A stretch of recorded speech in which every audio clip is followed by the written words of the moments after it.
Hello বন্ধুরা, আজ আমি তোমাদের একটা নতুন জিনিস দেখাবো। হয়তোবা সবাই এটা জানো না, হয়তোবা কেউ জানো।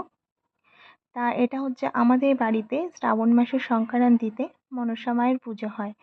তার আগে ঠিক 10 দিন আগে আমাদের এই যে দেখছো, এই যে মাটি নিয়ে এলাম, এটার মধ্যে এই যে এটা একটা দুটো মাটির সরা।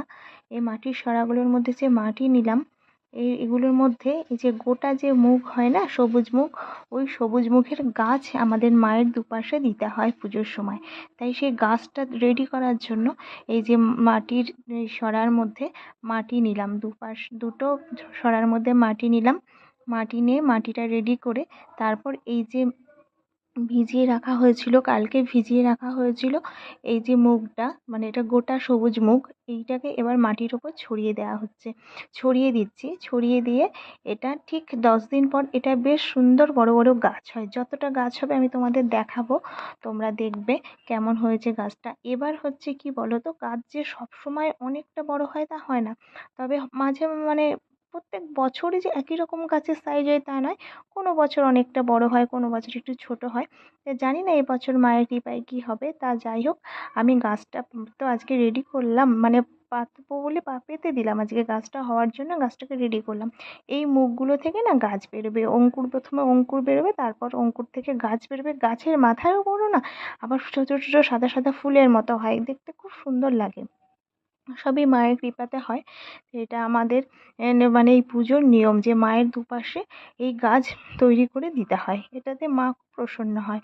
এছাড়াও আরও কিছু নিয়ম আছে, সেগুলো পুজোর দিন করা হয়, সেগুলো পুজোর দিন মাকে নৈবেদ্য সহকারে দেওয়া হয়।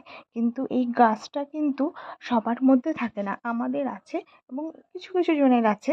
তাই গাছটা রেডি করলাম বলে তোমাদেরকে এটা ভিডিওর মাধ্যমে দেখালাম। বন্ধুরা দেখো কেমন লাগছে। এবার যখন গাছটা হয়ে যাবে তখন আমি তোমাদেরকে আবার এই গাছটা দেখাবো। আর যখন একটু একটু করে বড় হবে তোমাদের সেটাও আমি দেখাবো।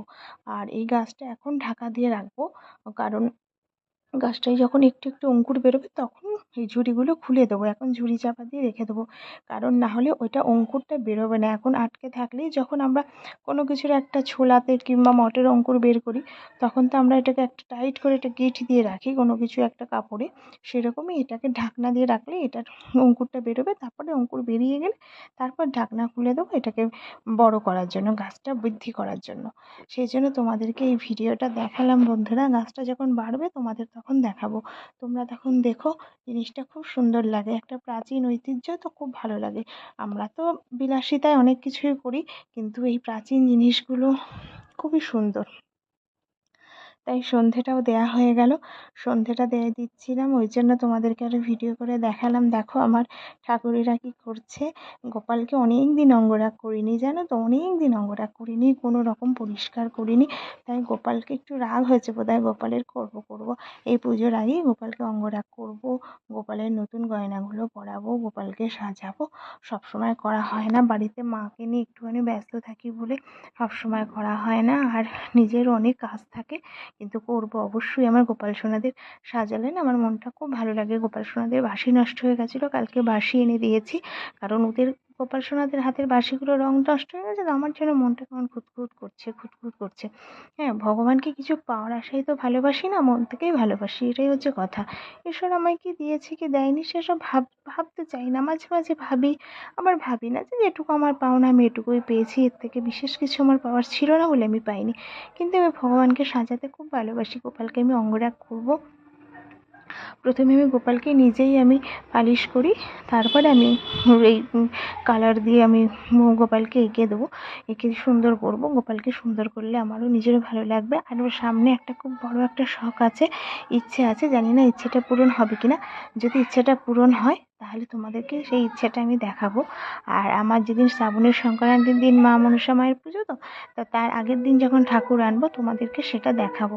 তোমরা দেখো, ঠাকুর যখন আনতে যাবো, এর আগে তো ছবি দিয়ে একটা ভিডিও দিয়েছিলাম যে ঠাকুর তৈরি করতে দিয়ে এসেছি, যখন ঠাকুর আনবো তখন তোমাদেরকে সেটাও দেখাবো। বন্ধুরা তোমরা দেখলে, কমেন্ট করলে আমার খুব ভালো লাগে, আমি খুব খুশি হই।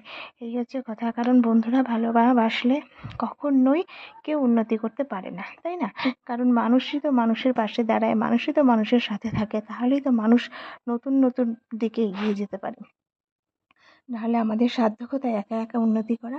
কারোর সাধ্য নেই। সবাই সবার সাথে জোট বেঁধে থাকলেই তো, মানুষ সবসময় দলবদ্ধভাবে থাকতে পারলেই তো, মানুষ মানুষকে ভালোবাসতে পারলেই তো জীবনের এক একটা ধাপ উন্নতির শিখরে পৌঁছে যায়, তাই না বন্ধুরা? সেজন্যই তো আমি তোমাদের সাথে গল্প করি, তোমাদেরকে মাঝে মাঝে আমার ছোট ছোট কিছু জিনিস দেখাই, এইগুলোই করি। সারাদিন তো সবার প্রচুর কাজ, সবাইকে আমরা সমস্ত কাজটা কি ভিডিওর মাধ্যমে দিতে পারি? পারি না তো। সামান্য সামান্য কিছু জিনিস কখনো কখনো দিয়ে থাকি। তাতে যার যেটুকু ভালো লাগে তারা কমেন্ট করে, যাদের ভালো লাগে না তারা কমেন্ট করে না, ঠিক আছে? কিন্তু সবাই একটু কমেন্ট করো, ভালোবেসো, পাশে থাকো, সবাই সবার পাশে থাকো, তাহলেই তো সমস্ত কিছুর পূর্ণতা পাবে, তাই না? এটুকুই তো আমাদের বলা, এটুকুই তো আমাদের জীবন, এটুকুই আনন্দ, এটুকুই হাসি, আর কিছু নয় বন্ধুরা। সেজন্য তোমাদেরকে এই নতুন একটা জিনিস দেখালাম। যদি তোমাদের ভালো লেগে থাকে আমাকে একটু কমেন্ট করো। আমি অবশ্যই মা মনসা মায়ের পুজোর আগের থেকে তোমাদের ঠাকুর আনার সমস্তটা দেখাবো। তোমরা ভালো লাগলে কমেন্ট করবে, একটা লাইক দেবে, মাকে ভালোবেসে একটু প্রণাম জানাবে, তাহলেই হলো, আর কিছু নয় বন্ধুরা। আর আমি যেমন গোপাল সোনাদের ভিডিও দিই, একটু ওদের গোপাল সোনাদের একটু ভালোবাসবে, তাহলেই হলো। তাহলে আজকে রাখি বন্ধুরা।